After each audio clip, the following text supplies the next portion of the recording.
할렐루야. 나훈아의 고장난 벽시계라는 노래를 아시는지요? 세월아, 너는 어찌 돌아도 보지 않느냐? 나를 속인 사람보다 내가 더욱 야속하더라.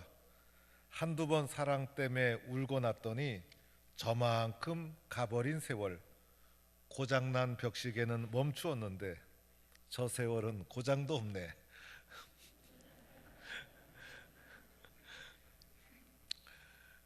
옛날에는 이런 노래를 가사를 보면 뭐 찬송가가 가슴에 착착 와닿지, 이런 노래를 부르면 뭐 저런 노래 부르나 이랬는데 요즘 이상합니다. 제가 2023년도 시작이 되었는데 오늘 셋째 주예요. 이제 벽시계는 고장 났지만은 세월은 고장 나지 않아요. 이 세월이 벌써 세 번째 주. 우리가 올해도 단단히 마음 잡고 열심히 한 해를 힘차게 달려가는 성도가 되기를 바랍니다. 인생을 잘 살아가려면 저는 이렇게 해야 된다고 생각이 들어요.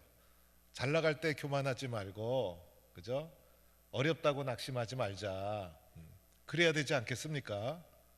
그래서 사람이 살다 보면 잘 될 때가 있잖아요. 그런데 잘 될 때 목이 뻣뻣해지고 교만하다면 그 사람은 오래 가지 못할 거예요. 그래서 잘 될 때는 마음을 잘 다스려서 겸손한 마음이 되도록 자기 마음을 겸손하게 잘 낮추고 조절을 해 나가야 되는 거예요. 그런데 또한 어렵고 힘들 때 쉽게 낙심해서는 안 되는 거예요.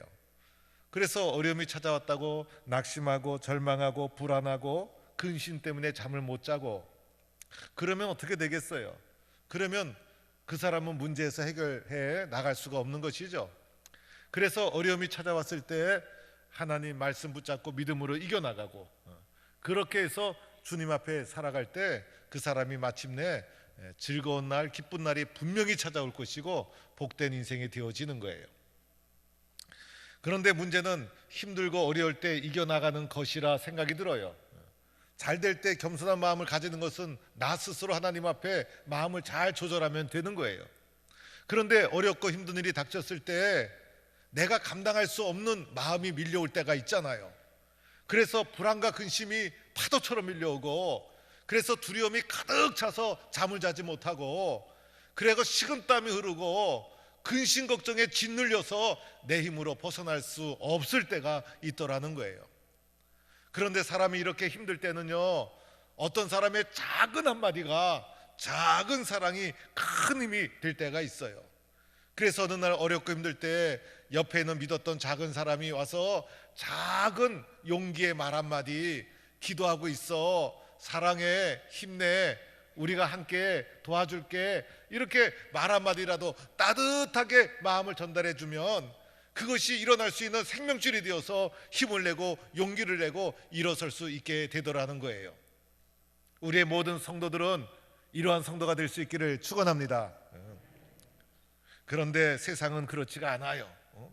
그런데 세상은 그렇지가 않더라는 거예요. 세상은 도리어 어렵고 힘들고 실패하고 쓰러지면요, 사람들이 무시하고 짓밟고, 그리고 사람이 잘 되고 능력 있고 힘이 있는 사람은요 그냥 도도되는데, 괜히 사람들이 거기에는 많이 몰려가서 잘 될 줄 알았다, 또 축복한다, 축하한다 그러면서 잘 되는 사람에게는 사람이 많이 몰리고 안 되는 사람에게는 사람들이 무시하고 멸시하고 멀리하고 믿었던 사람도 떨어져 나가고, 이런 일이 일어나기 때문에 어려움이 닥쳤을 때 일어나고 헤쳐나가기가 쉽지가 않더라는 거예요. 사람의 마음이 보니까요 늘 변하는 게 사람의 마음이에요. 그래서 사람의 마음이 수시로 변해요. 어떨 때는 믿었던 사람이 멀어지고 또 멀었던 사람이 가까워지고, 그래서 사람의 마음이 얼마나 자꾸자꾸 변하는지 몰라요. 저도 어떨 때는 제 마음을 제가 믿을 수가 없을 때가 있어요. 내 마음이 왜 이러지? 이런 생각이 들 때가 있어요. 아침하고 저녁이 마음이 달라지고요, 생각이 달라질 때가 있어요. 그래서 내 마음을 내가 믿을 수 없는데 나는 하나님이 믿을 수 있는 믿음의 사람인가 라고 생각을 해보면요, 하나님한테 미안할 때가 한두 번이 아니에요. 그래서 수시로 변하는 이 사람의 마음을 의지하고 살아가면요, 불안해서 살 수가 없는 거예요. 수시로 변하는 이 사람의 마음을 의지하며 살아가다가 상처받고 쓰러지게 되더라는 거예요. 특별히 어려움에 처했을 때 사람들이 외면할 때가 많잖아요. 그래서 진짜 어렵고 힘들 때 믿었던 사람의 작은 도움과 사랑이 필요한데, 사람의 마음이 수시로 변하니까 그 믿었던 마음이 상처받고 힘들고 쓰러지고 넘어지게 되더라는 거예요. 그런데 오늘 이사야 62장 읽은 말씀은요, 이스라엘 역사에 가장 비참할 때, 가장 밑바닥에 쓰러졌을 때, 가장 절망적일 때 하나님이 주신 말씀이 오늘 시편 62편의 말씀이에요. 그래서 오늘 시편 62편의 말씀은요, 다윗 왕 때, 솔로몬 왕 때처럼 잘 될 때 칭찬하고 격려하는 이런 분위기에서 하나님이 주신 말씀이 아니라, 이스라엘 역사에 가장 캄캄한 어둠이 깔렸을 때, 세상 모든 나라들이 조롱하고 멸시할 때 하나님이 주신 말씀이 오늘 시편 62편의 말씀이라 할 수가 있어요. 오늘 시편 62편의 말씀의 배경에 대해서 학자들은 이렇게도 말합니다. 오늘 이 말씀의 배경은 아수르에 의해서 나라가 멸망당하기 일보 직전이다. 그래서 아수르라는 강대국이 막 침략해 와서 나라가 무너지기 일보 직전이니 얼마나 절망과 혼란과 어둠이 가득 찼겠어요. 그런데 어떤 학자는 이 본문을 잘 분석해 보더니 오늘 이 본문 속에는 바벨론 포로기가 배경이 되어 있다. 그래서 나라가 이미 멸망을 당했고 바벨론 포로기라는 상황을 배경으로 하고 있다는 거예요. 이 바벨론 포로기를 배경으로 하고 있다는 것도 얼마나 절망적입니까? 그래서 이미 나라가 다 망해버리고 말았어요. 나라가 망했으니 그 민족은 얼마나 멸시를 당하겠어요. 그래서 이런 상황을 배경으로 하고 있다는 거예요. 그런데 어떤 학자들은 이 본문을 또 분석하더니 바벨론 포로기보다도 그 이후에 포로기에서 돌아와서 항폐화된 예루살렘을 다시 재건하려는 시대를 배경을 하고 있다, 이렇게 말하기도 합니다. 어떤 것이 맞는지는 우리는 깊이 개입하지 않아도 돼요. 왜냐하면 학자들이 알아서 다 연구할 테니까. 그러나 이 세 가지 배경은 모두가 절망과 바닷가, 황무지와 황폐와 전쟁과 기근과 암흑과 이런 시대적 배경을 가지고 있다는 거예요. 그런데 그 중에서도 어떤 때가 가장 암흑기였을까? 어떤 때가 가장 힘들었을까? 아마도 포로기에서 돌아왔을 때가 가장 힘들었을 거다. 왜냐하면 포로기에서 돌아왔을 때는요, 나라를 다시 일으켜 세우려고 하던 때였어요. 일으켜 세우는 것은 천배 만배 힘이 들고요, 무너지는 것은 순식간이에요. 그래서 아수르의 침략과 바벨론 포로기 때는 닥쳐온 고난을 견디기 위한 몸부림이었다면, 이때는요 나라를 재건하기 위한 몸부림인데 가진 것 하나도 없죠. 나라는 항무지죠. 그리고 능력도 없죠. 그 다음에 돌아온 유대인이 있었죠. 그 땅에 거했던 유대인이 있었죠. 또 그 사이에 그 땅에 유입된 이방인이 있었죠. 야, 보통 복잡한 구조가 아니에요. 그래서 뭔가 할래도 할 수 없는 바닷가 암흑에 떨어진 가장 이스라엘 역사에 어둡고 캄캄한 절망의 때에 62편 말씀이 이사야를 통해서 이스라엘 백성에게 하나님이 주어진 말씀이다 라는 배경을 가지고 오늘 말씀을 살펴보는 거예요. 1절 말씀에 보니까 이런 말씀이 있죠. 1절 말씀에 보니까 1절 말씀에 시온의 의가 빛같이, 예루살렘의 구원이 햇불같이 나타나도록. 오늘 이 시온과 예루살렘은 이스라엘을 가리키는데, 시온과 예루살렘의 상황이 어땠어요? 바닥을 치고 나라가 다 무너지고 캄캄하고 항무지가 되고 뭔가 할래도 할 수 없는 무기력한 캄캄한 바닥에 떨어졌는데, 오늘 이런 시온과 예루살렘을 바라보면서 너희들이 우상 숭배하다니까 그렇게 되었구나라고 하면서 조롱하고 비판하고 욕먹기 딱 좋은 상황인데, 이사야를 통해 주님이 하신 말씀은 이 시온의 의가 일어나되 빛같이 일어난다. 예루살렘이 일어나되 햇불같이 일어난다. 그래서 빛과 햇불은요 어둠을 밝히는 빛을 발산하잖아요. 그래서 형편없는 너희들이 일어나서 만방의 빛을 발하게 될 것이다. 그렇게 하도록 만군의 하나님이 너희를 위해서 잠잠하지 않고 쉬지 않고 일하신다. 이렇게 말씀하고 있는 거예요. 여러분, 오늘 이스라엘은요 조롱과 그죠? 손가락질을 받기에 딱 좋은 상황. 세상 모든 사람들이 조롱하는데 도리어 하나님은 이스라엘을 통해서 아니다. 시온과 예루살렘은 일어나되 햇불처럼 일어나서 세상을 밝히는 자가 될 것이다. 그렇게 하도록 하나님은 잠잠하지 않고 쉬지 않고 일하신다. 이렇게 약속해 주시는 거예요. 2절에는요 이렇게도 말씀하세요. 내 공의가 모든 세상 왕들이 내 공의를 보고 세상 모든 민족이 내 영광을 보리라. 이스라엘이 일어나는데 일어나는 과정도 공의롭게, 그리고 일어나되 영광을 발산하는데 뭇 백성들이 그 영광을 다 바라보리라. 이 예언자의 선포는요 때로는 비현실적이에요. 우리는 현실의 삶 속에서 오늘 하루가 관심인데 하나님은 현실 속에 파묻혀서 현실의 근심 걱정 속에 살아가는 우리들을 깨워서 내일을 바라볼 수 있도록, 미래를 바라볼 수 있도록, 하나님이 준비한 영광의 내일을 바라볼 수 있도록 흔들어 주시는 분이 하나님이시다라는 것을 보게 됩니다. 영광이 뭡니까? 비참해 죽겠는데, 그런데 이러한 영광에 대한 약속을 해주시는 거예요. 더하여 이렇게도 말씀하시죠. 새 노래로, 그죠? 너는 여호와의 입으로 정하실 새 이름으로 일컬음을 받을 것이다. 지금까지는 무너지고 실패하고 멸망하고 그러한 이름이었지만은 이제는 존귀한 영광스러운 새 이름으로 너를 입혀주겠다라는 하나님의 약속의 말씀이에요. 오늘 이런 말씀을 나에게 적용해 보는 거예요.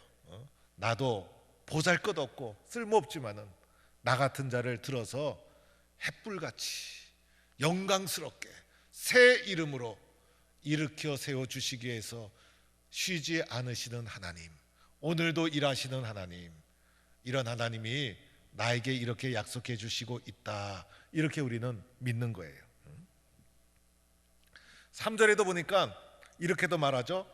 너를 여호와의 손에 아름다운 관, 하나님의 손에 왕관이 된다. 왕관이 얼마나 좋아요. 아름답고 화려한 왕관, 하나님 손에 있는 왕관이 바로 이스라엘이요, 바로 우리에게 적용해 보면 저와 여러분이라는 거예요. 하나님 손에 있는 화려한 왕관. 지금 이스라엘이 항무지고 무너지는 성읍이고 황폐한데 하나님은 그 현실을 보지 않고 그들에게 약속해 주시기를 너는 내 손에 아름다운 왕관이 되리라. 이 왕관, 면류관이라는 용어는 요한계시록에도 나오고 사도 바울도 사용했어요. 사도 바울은 데살로니가 전서 2장 19절에서 우리의 소망이나 기쁨이나 자랑의 면류관이 무엇이냐, 나 사도 바울의 자랑의 면류관이 무엇이냐, 그가 강림하실 때에 우리 주 예수 앞에 너희가 아니냐. 예수님이 강림하실 때 데살로니가 성도들이 바울의 자랑의 면류관이다. 그러니까 바울에게 있어서 예수님이 강림하신 후에 바울아 너 자랑할 것 있느냐 물어보면 바울이 예수님, 제가 복음을 전하고 교회를 세웠는데 데살로니가 교회입니다. 이 교회 성도들이 제 자랑입니다. 이렇게 데살로니가 교회 교인들이 바울의 자랑이라는 거예요. 김영걸 목사의 자랑은 포항 동부 교회예요. 포항 동부 교회 성도들이 저의 자랑이에요. 제가 어디 가서 무슨 자랑하겠어요? 우리 교회 성도들 자랑하는 거예요. 우리 교회 성도들 예배 얼마나 열심히 드리는지 아느냐? 우리 교회 성도들 믿음이 얼마나 좋은지 아느냐? 우리 교회 성도들은 어려움이 있어도 믿음으로 이겨나가고 하나님이 약속하신 그 약속 붙잡고 살아간다. 그리고 우리 교회 성도들은 기도해서 응답받아서 치유되고 축복받는 일이 얼마나 많이 일어나는 줄 아느냐? 우리 교회 성도들이 목사의 자랑이에요. 그래서 저의 자랑은 누구예요? 바로 여러분이에요. 여러분이 잘 되면 저는 자랑거리가 많아지는 거예요. 여러분이 믿음에 성장하면 저는 자랑거리가 점점 많아지는 거예요. 저는 우리 성도들이 잘 되면 얼마나 기쁜지 몰라요. 저의 사명이 있다면 우리 성도들이 예수 잘 믿고 세상에서 축복받고, 그래서 말씀으로 늘 인도하고 기도로 여러분을 섬기고, 그래서 여러분이 잘 되면 그게 다 제 영광이에요. 여러분, 올해는 꼭 잘 되시기 바랍니다. 그래서 올해는 우리 성도들도 잘 되고 저도 잘 되고, 그래갖고 우리 교회의 성도의 자랑은 목사가 되고 목사의 자랑은 성도가 되고 서로가 자랑이 많은 축복받는 교회가 되기를 축원합니다. 바울의 자랑이 성도들이었어요. 오늘 말씀 마지막 4절 말씀 보겠어요. 4절은 이렇게 쓰여져 있죠. 다시는 너를 버림받은 자라 하지 아니하고 다시는 내 땅을 항무지로 하지 않겠다. 그러니까 다시는이라는 것은 절대 없겠다는 거예요. 그리고 버림받은 자, 항무지 나오죠. 지금 이스라엘 현실이에요. 현실. 지금 현실이 버림받은 자와 같고 항무지와 같은데, 다시는 버림받은 자가 되지 않고 항무지가 되지 않고, 그러면서 해주신 말씀이 오직 너를 헵시바라 내 땅을 뿔나라 하리라. 우리 주님의 말씀이에요. 오늘 여러분에게 말씀하고자 하는 것이 헵시바 뿔라예요. 그래서 하나님이 오늘 우리들에게 버림받은 자와 같고 항무지와 같고 절망 중에 있는 우리들에게 해주신 말씀이, 상황과 환경과 조건과 내가 가지고 있는 것을 보지 않고 나 자신을 바라보면서 누가 뭐라 그래도 너는 나의 헵시바다, 내가 있는 그곳은 뿔라다, 이렇게 우리에게 선언해 주시고 있는 거예요. 헵시바는요, 그 4절 이하에 설명이 나오죠. 헵시바는 무슨 뜻이에요? 여호와의 기쁨이란 뜻이에요. 그래서 헵시바는 내가 여호와의 기쁨이다. 오늘 이스라엘을 가리켜서도 이스라엘이 바로 하나님의 기쁨이다, 이렇게 말하고 있는 거예요. 여러분, 어떨 때 기뻐요? 좋은 일이 있어야 기쁘잖아요. 그래서 아들이나 손주가 시험을 치고 왔는데 100점을 탁 맞았어요. 기뻐요, 안 기뻐요? 기뻐요. 남편이 승진을 탁 해서 오면 기뻐요, 안 기뻐요? 기뻐요. 아들이 좋은데 합격하면 기쁘죠. 건강하게 탁 진단이 나오면 얼마나 기뻐요. 그래서 우리들은요, 기쁜 일이 있어야 기쁘고 즐거운 거예요. 그런데 지금 이스라엘의 상태는 어땠어요? 버림받은 자와 같았어요. 항무지와 같았고, 그래서 기쁜 일이 아무도 없어요. 이렇게 사람이 바닥에 떨어지고 나면요, 믿었던 사람도 다 떠나가고 세상이 조롱하고 세상이 없이 여기는데, 세상의 사람들의 마음은 수시로 바뀌고 변하지만은 나를 사랑하시는 하나님은 조건과 상황을 보지 않고 나 자신에게 집중하고 있는 거예요. 그리고 나를 보시면서 주님이 하시는 말씀이, 누가 뭐라 그래도 너는 나의 헵시바다, 누가 뭐라 그래도 나는 너의 헵시바다, 그리고 세상 사람들이 내 곁을 다 떠날지라도 너는 나의 헵시바다, 이렇게 주님이 말씀하고 있는 거예요. 주님이 나를 가리켜서 너는 나의 기쁨이다 라고 선언할 때 주님이 나를 포기할까요? 절대로 포기하지 않아요. 이 속에는요, 포기하지 않은 하나님의 나를 향한 절대적인 사랑의 고백이 담겨 있는 거예요. 그러면서 나를 위해서 잠잠하지 않고 나를 위해서 쉬지 않고 끝까지 포기하지 않고 나를 사랑해 주시겠다는 하나님의 약속이 이 속에 담겨 있다 할 수가 있는 거예요. 그래서 마침내 나를 어떻게 세워주십니까?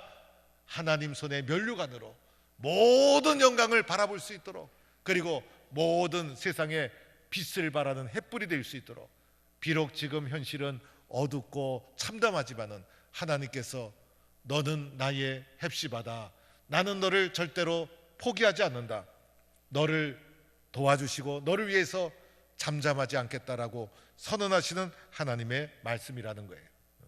오늘 우리들은요, 내 형편과 상황을 보고 실망하고 좌절하고 낙심할 때가 있어요. 그러나 우리들은요, 하나님의 이 약속의 말씀을 꼭 붙잡고 나는 하나님의 뭡니까?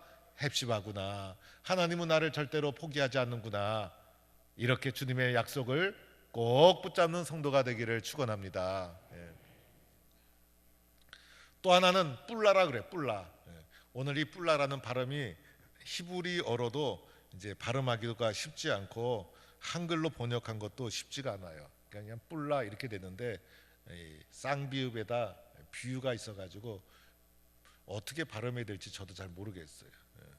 뿔라, 뭐 저는 그 발음이 그 발음 같은데, 그래서 쉽게 그냥 뿔라 이렇게 부르도록 할게요. 이 뿔라는요, 결혼한 여인이란 뜻이에요. 그 땅이 나와 결혼했다. 그런데 이 땅이 어떤 땅이에요? 항무지, 항무지. 그런데 결혼하고 값을 주고 살려면 어떤 땅을 사야 됩니까? 기름진 땅, 풍성한 땅, 그런 땅을 사야 되지 않습니까? 항무지는 뭡니까? 버려진 땅 아닙니까? 누가 항무지를 돌아보겠어요? 그런데 항무지와 같은 이스라엘을, 항무지와 같은 나를 하나님이 어떻게 하셨어요? 나는 그곳과 결혼했다. 그래서 이제 하나님과 나는 뗄래야 뗄 수가 없는 거예요. 법적으로 완전히 묶여져 있어서 하나님은 절대로 나를 포기하지 않겠다는 하나님의 확고한 사랑이 이 속에 담겨 있는 거예요. 오늘 우리에게 적용해 보면 이렇게 적용할 수가 있을 거예요. 하나님께서 그 땅을 나의 뿔라다 말씀한 것처럼 오늘 내가 믿음으로 걸어가는 이곳, 내가 살아가는 나의 가정과 교회와 일터와 내가 거하는 그 모든 것이 때로는 항무지와 같을지라도 낙심하지 말라는 거예요. 하나님이 말씀하시기를 나는 그곳과 결혼했다. 나는 그곳이 나의 뿔라다. 그래서 하나님은 절대로 하나님은 포기하지 않고 우리를 위해서 일하시고 도와주셔서 하나님의 손의 면류관처럼 들어 사용해 주신다는 거예요.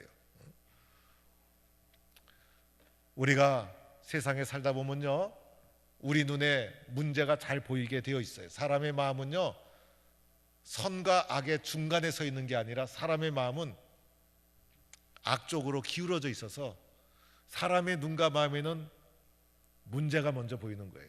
그래서 어떤 일이 일어나도 사람을 보더라도 부족한 것, 문제, 이것이 더 잘 보이면요, 아, 내가 그냥 보이는 대로 보는구나 이렇게 생각하면 돼요. 모든 사람들은 문제가 먼저 보이게 되는 거예요. 그런데 문제만 자꾸 보다 보면 작은 문제도 커 보여. 그래서 어떤 사람은 작은 문제인데도 아이고 큰일 났다, 불안해서 견딜 수가 없는 거예요. 문제가 더 큰 문제를 가져오게 되는 것이죠. 그런데 하나님의 사람들은요, 하나님의 약속과 말씀으로 문제를 보는 거예요. 하나님의 약속과 말씀으로 문제를 바라보는 거예요. 그러다 보니 큰 문제도 아무것도 아니에요. 오늘 이스라엘의 상태가 항무지요, 버림받은 자요, 바벨론 포로에서 돌아와서 나라를 재건하려고 했지만은 아무것도 가진 것이 없어요. 그러나 하나님은 그들에게 너는 나의 헵시바다, 그곳은 나의 뿔라다. 하나님의 약속에 말씀이 있기 때문에 그 말씀을 붙잡고 일어서는 거예요. 우리가 하나님의 약속의 말씀을 붙잡고 일어서고자 할 때 아무리 큰 문제라도 말씀의 눈으로 바라보면 작아지기 시작하는 거예요. 이기지 못할 일이 아무것도 없는 거예요. 그래서 오늘 우리의 마음속에는 나는 하나님의 헵시바다, 나는 하나님의 뿔라다, 이 하나님의 약속의 말씀을 꼭 붙잡고 어떤 환경, 어떤 상황 속에서도 믿음으로 이겨나가는 거예요. 우리가 행하는 1,000번째 운동도요, 이렇게 하나님의 약속의 말씀을 붙잡자는 거예요. 하나님의 약속을 더 담대하게 붙잡자는 거예요. 이렇게 하나님의 약속의 말씀을 붙잡고 살아갈 때 하나님이 우리의 모든 형편을 아시고 우리의 상황을 아시고, 그러함에도 불구하고 하나님이 우리를 높여주셔서 세상에 빛을 발하는 햇불처럼 하나님 손에 들려 사용되는 하나님의 영광을 바라는 사람으로, 또 하나님 손에 들려진 면류관으로 하나님께서 축복해 주시고 사용해 주실 줄로 믿습니다. 이런 헵시바와 뿔라로 믿음으로 살아가는 믿음의 용사가 되기를 간절히 축원합니다.